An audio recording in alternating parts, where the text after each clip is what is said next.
Hello à toi, je suis ravie de te retrouver aujourd'hui pour cette troisième vidéo exclusive de mon expérience sur le pèlerinage de Shikoku.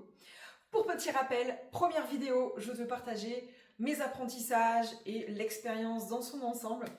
Deuxième vidéo, donc celle d'il y a 2 semaines, je t'ai partagé mon expérience sur l'étape numéro 1 du pèlerinage de Shikoku, donc le chemin de l'éveil au sein de la préfecture de Tokushima. Le pèlerinage de Shikoku, si tu ne le sais pas, il est partagé en 4 étapes, donc qui représentent les 4 préfectures de cette petite île, située d'ailleurs au sud du Japon. Je ne te l'ai pas précisé, et si tu n'es pas allé chercher, je te le divulgue quand même aujourd'hui. Et aujourd'hui, dans cette troisième vidéo, du coup je t'emmène sur les chemins de l'ascèse, les chemins de la discipline, donc étape numéro 2 du pèlerinage au sein de la préfecture de Kochi. Donc là, on est vraiment situé au sud, tout au sud de l'île de Shikoku, et je marche tout le long, enfin j'ai marché en tout cas tout le long de la côte Pacifique, donc de l'océan Pacifique que j'ai pu voir à perte de vue pendant de nombreux jours. Pour changer, ou plutôt comme d'habitude, si tu as des questions, je t'invite à me les poser en commentaire ou tout simplement à me partager ton ressenti. Et je t'invite aussi à me partager ou à venir m'écrire directement sur les réseaux sociaux sous viadea.coaching. Allez, je t'embarque dans cette aventure. Cette étape, tu nous la racontes comme une histoire. Où étais-tu? Dans quel état tu es parti? Et qu'est-ce qui s'est passé? Et qu'est-ce qui s'est passé d'important pour toi? Ouais, alors, grosse étape. La préfecture de Kochi, donc le chemin de l'ascèse de la discipline, et tu comprendras très bien pourquoi à la fin de la vidéo, c'est l'étape la plus longue du pèlerinage, donc environ 3 semaines de marche. Donc j'ai marché au total de 2 mois quasiment pile. Première étape, 8 jours, et là je suis restée 3 semaines sur la préfecture de Kochi, donc c'est vraiment tout le long du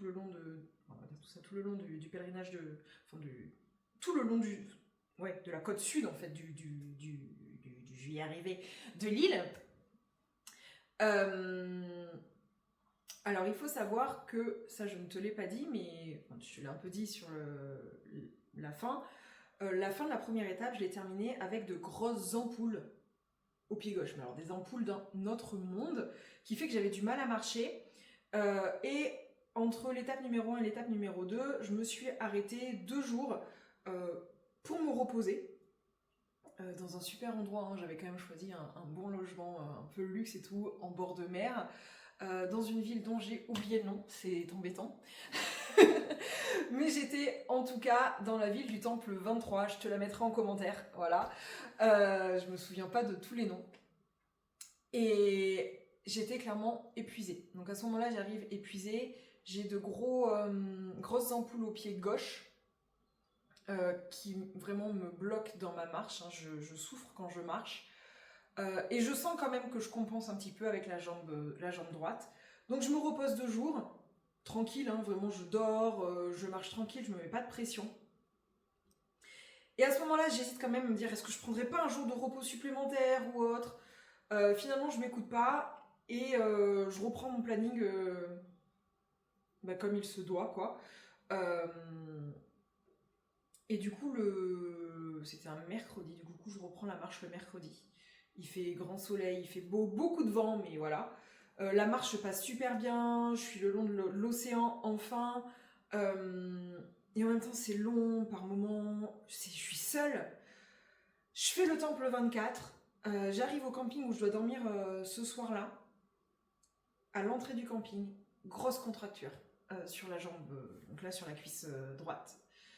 Euh, et en fait là ça vient, je le sais pas encore, mais là ça vient déterminer et définir tout ce que je vais vivre les 3 semaines qui suivent.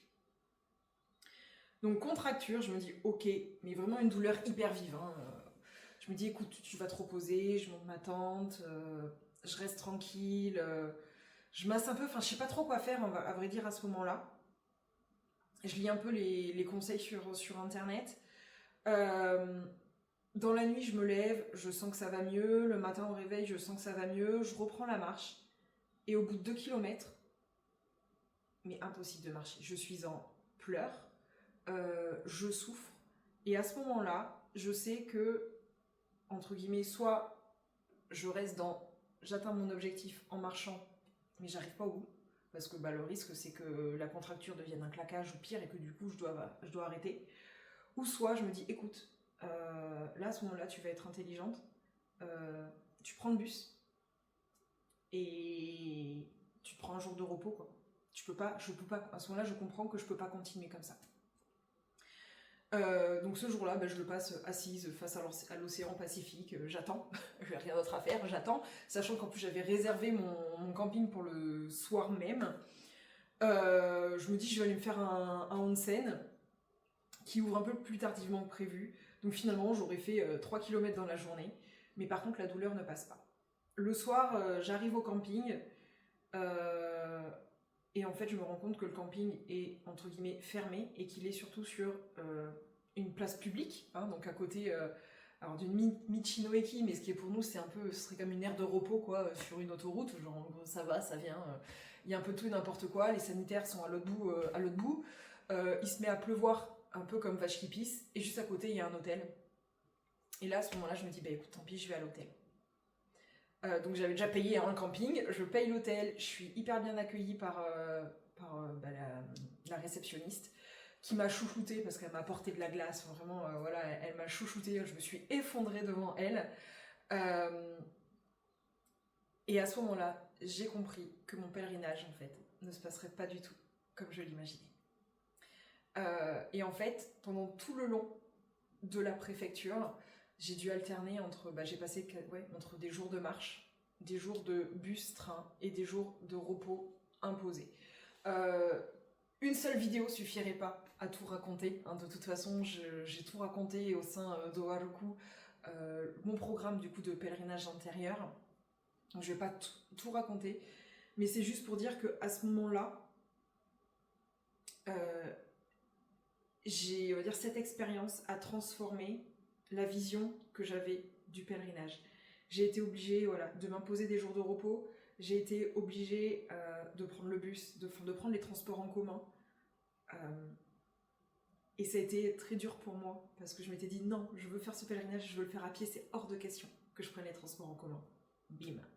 Je savais que si je voulais atteindre mon objectif, j'avais pas le choix que de m'appuyer sur des ressources extérieures et d'écouter mon corps. Je sais pas si j'ai répondu à la question, parce que je pense que j'ai raconté pas mal de choses quand même. Et justement, Ouais. à ce moment-là de l'étape, comment tu te sens intérieurement? Qu'est-ce que tu vis? C'est hyper dur. C'est hyper inconfortable, mais en fait, à ce moment-là, j'ai honte. Clairement, j'ai honte. J'ai honte, en fait, je me dis, t'es pas en capacité d'atteindre tes objectifs. Enfin, au début, il y a vraiment ça, il y a vraiment de la honte, en fait, au tout début, hein, sur les premiers jours. De la colère, mais vraiment une colère contre moi, et en même temps, j'y pouvais rien. Enfin, je veux dire, même avant le pèlerinage, j'avais déjà tellement marché que je pense que j'avais quasiment 250 km au compteur, en fait, sur les 15 jours qui précédaient le pèlerinage. Là, j'ai marché non-stop pendant 10 jours. Je sais que j'ai compensé avec ma jambe gauche. Donc, il y avait de la colère à ce moment-là sur cette étape, enfin sur le début de l'étape. Et en même temps, dans tous les cas, t'as pas le choix. Enfin, t'as pas le choix. Donc, la vie tu voulais entre guillemets du repos. Ton corps et le chemin t'invitent à te reposer. Donc, la première semaine de cette étape, du coup, je l'ai fait en bus, en transport. Je suis arrivée dans une guest house, donc une maison d'hôtes, où la mamie a vachement pris soin de moi. Elle m'a entre guillemets imposé le repos. Je devais y passer une nuit, j'y ai passé 3 nuits. Elle m'a imposé le samedi un repos strict, et elle m'a même amené voir un chiropracteur aveugle. Je pense que ça a été l'expérience la plus marquante de cette étape, qui m'a entre guillemets remis sur pied. Et en même temps, du coup, je me suis dit, la semaine qui suit, je dois quand même faire des journées beaucoup plus light. Donc j'ai marché un peu, tout doucement, j'ai pris le bus, j'ai pris le train, j'ai passé 3 jours de repos à Kochi, donc la ville principale, hein, de Shikoku, dans un super hôtel aussi que j'avais réservé. J'y suis allée en mode chill, et en mode repose-toi. Et à ce moment-là, en fait, mon état d'esprit a changé. Je suis passée de la honte, de la culpabilité, de la colère à la vie est en train de t'offrir autre chose. T'as demandé du repos, hein. Je vous parlais dans la première vidéo que mon plus gros apprentissage c'était la manifestation. Tu voulais du repos, bah tu l'as ton repos. T'es pas capable, j'ai pas été en capacité de me l'offrir. Bah du coup mon corps m'a offert le repos. Pas de la manière que je le voulais, mais en tout cas de la manière dont lui en avait besoin. Et en fait, après on va dire ces 2 premières semaines du coup, à la fin de je marchais beaucoup mieux à la fin de la 2e semaine. Et sur le... Comment je veux dire, il me restait encore 1 semaine de marche. Et après le temple 36, parce qu'il faut savoir que sur c'est 3 semaines, mais c'est 3 semaines où en gros, j'ai visité 10 temples. Quoi. C'était très long. Du coup, très très long. Il y avait beaucoup de jours sans rien. À marcher sur la route le long de l'océan. Et sur cette dernière semaine, du coup, il y a une grosse ascension en montagne. Et je me suis dit, non, je me sens pas capable de le faire. J'avais encore des petites douleurs, quand même. La douleur, elle était là, quand même, encore. Je me suis dit, il pleuvait beaucoup le matin. Je me suis dit, j'ai attendu, du coup. Je me suis dit, si jamais s'il continue à pleuvoir, je prends le train. Et finalement, 11h30, ça s'arrête. Je me dis, bon, c'est une petite étape. Il n'y avait que 25 km.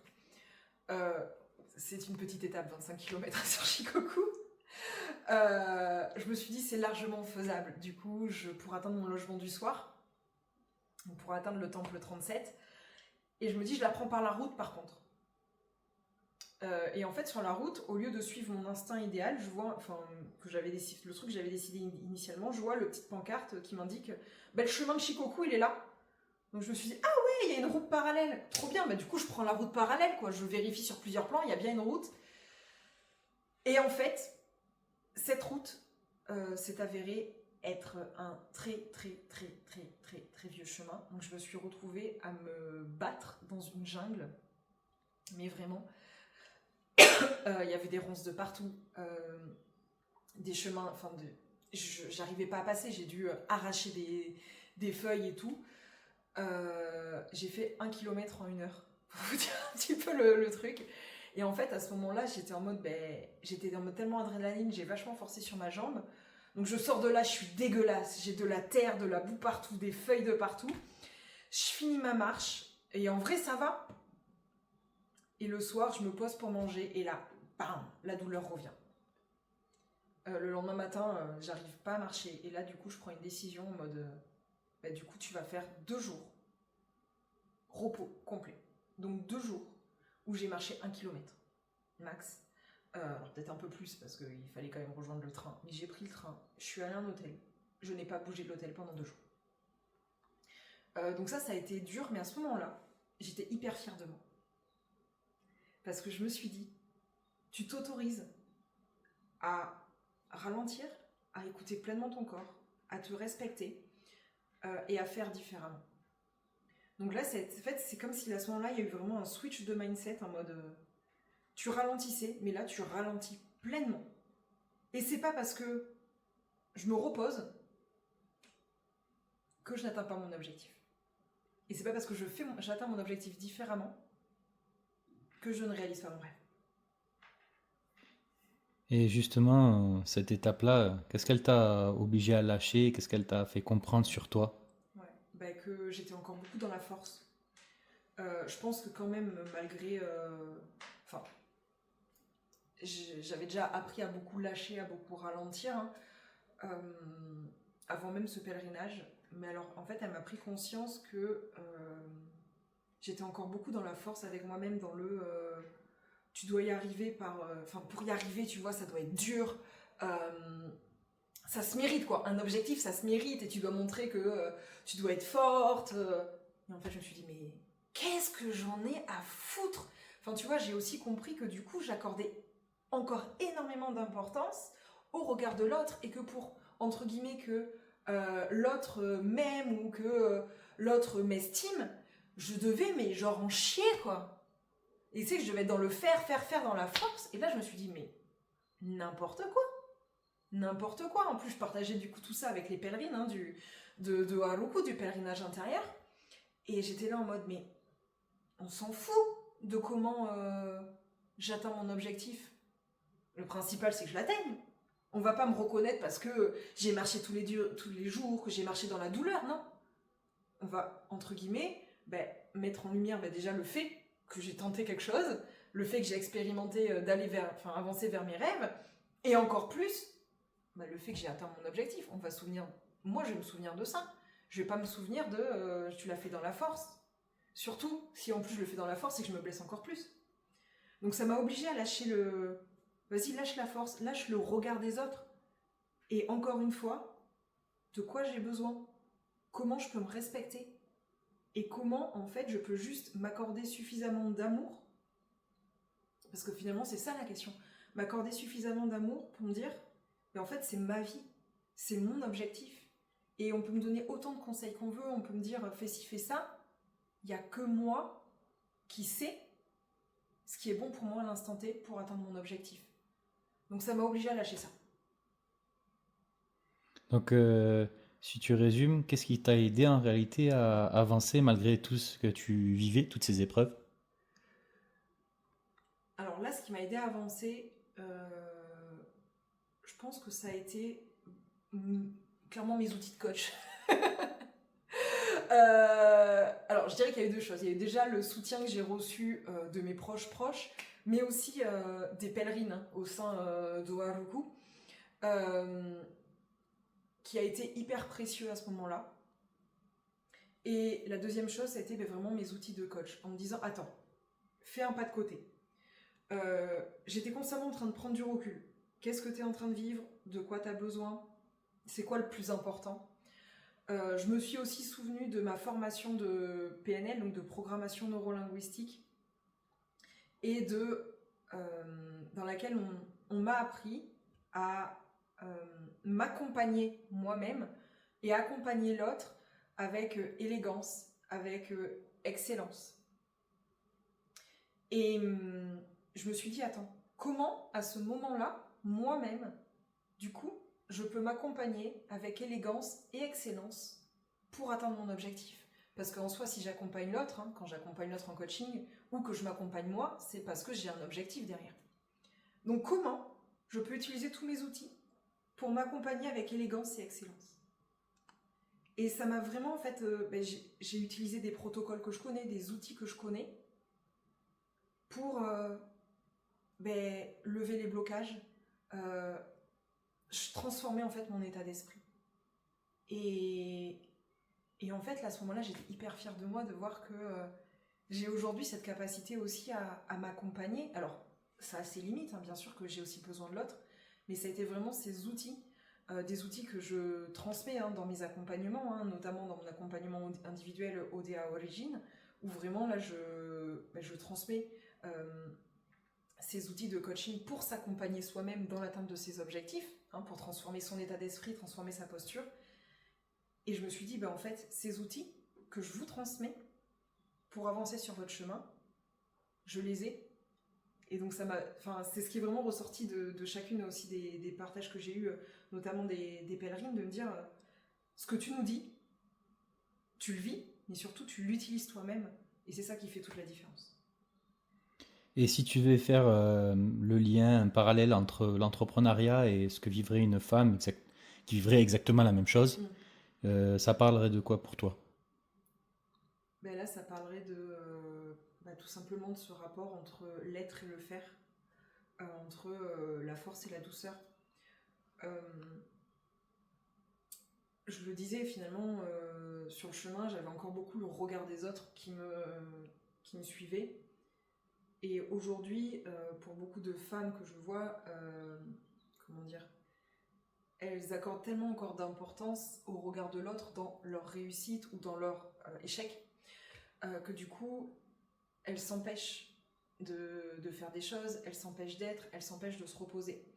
On a aussi aujourd'hui, dans l'entrepreneuriat, énormément d'injonctions à être constamment dans l'action, à privilégier le faire, au détriment de son être, au détriment de son identité. Et donc en fait, cette deuxième étape, moi, elle m'a réappris encore plus à intégrer de l'équilibre entre être et faire, entre douceur et force. C'est comment, à ce moment-là, j'ai pu faire pour atteindre mon objectif, mais tout en respectant mon être. Donc c'était pas faire pour atteindre mon objectif, c'était être moi-même pour faire les bonnes actions qui me permettent d'atteindre mon objectif avec élégance et avec excellence. Et donc là, en fait, une fois que j'ai compris ça, enfin encore plus, c'est que j'ai trouvé cet équilibre entre les deux, parce que bien sûr, j'avais besoin d'être en action, mais j'avais avant tout besoin, que l'action parte de moi, elle parte de mon identité, elle parte de qui je suis et de comment j'ai envie d'atteindre mon objectif, mais surtout de vivre le chemin pour atteindre mon objectif. Donc c'est vraiment comment même aujourd'hui, dans l'entrepreneuriat, tu peux partir de toi, enfin tes actions peuvent partir de toi, et pas je fais pour être, c'est je suis pour faire. Donc, si tu devais faire une conclusion, un bilan de cette étape-là, qu'est-ce que tu auras appris sur la manière d'avancer dans ton business? Mais que pour avancer dans son entreprise, c'est déjà, bien sûr, d'avoir son objectif, hein, je le partageais déjà, de garder son objectif en ligne de mire. Donc mon objectif, c'est, là, du coup, c'était, je veux finir le pèlerinage, mais que en fait, si je suis attachée à, si j'ai des œillères et que je me dis que pour l'atteindre, la seule manière de faire, c'est marcher, marcher, marcher, à ce moment-là, je l'aurais pas atteint, mon objectif. Ou alors, je l'aurais atteint, mais dans une douleur incroyable, ou peut-être que j'aurais mis un mois de plus, enfin, je ne sais pas. Mais en tout cas, j'aurais été dans le, j'aurais été dans le faire, du coup, et au détriment de mon être. Donc ça, vraiment, j'aurais atteint mon objectif, oui, peut-être, j'en sais rien. Mais du coup, dans quelque chose de dur, d'hyper inconfortable. Alors que là, ça m'a appris que je pouvais atteindre mon objectif dans le même délai, mais que du coup, je m'ouvre à d'autres possibilités. Et pour m'ouvrir à d'autres possibilités, du coup, j'ai appris à écouter mon corps, j'ai appris à respecter mon rythme, j'ai appris à être beaucoup plus douce avec moi, j'ai appris à ralentir, et que à ce moment-là, j'ai énormément d'opportunités qui se sont présentées pour atteindre mon objectif différemment. Dans le respect, quand même, de ma vision initiale. J'ai quand même favorisé la marche, hein, j'ai quand même fait 1200 km sur les 1400 que je devais faire. Et que, en fait, on s'en fiche de comment tu atteins ton objectif. Le principal, c'est de l'atteindre. Mais de l'atteindre avec excellence. Et du coup, en partant de toi, de qui tu es, et en étant douce avec toi. Et douce ne veut pas dire ne rien faire, hein, ne pas faire l'amalgame entre les deux, mais c'est vraiment de s'apporter d'abord et avant tout de l'amour pour pouvoir atteindre ses objectifs entrepreneuriaux. Mais n'importe quel objectif en fait, tout part de soi. Un épisode sans doute un peu plus long que la fois précédente.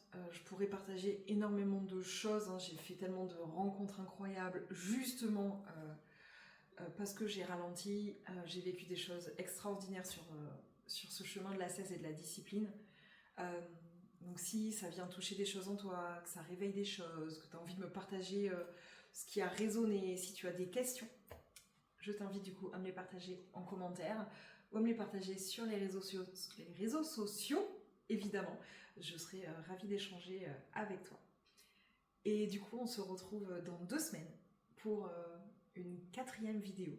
Et cette fois, je t'embarque dans l'étape numéro 3 du pèlerinage de Shikoku, le chemin de l'illumination. Mais crois-moi que pour atteindre la lumière, il y a eu pas mal d'ombre. Et si tu te souviens, dans la première vidéo, je te parlais un petit peu que j'étais dans mon tambour de machine à laver. Ça s'est passé dans l'étape 3. Donc non, l'étape 2 n'était peut-être pas forcément la plus inconfortable.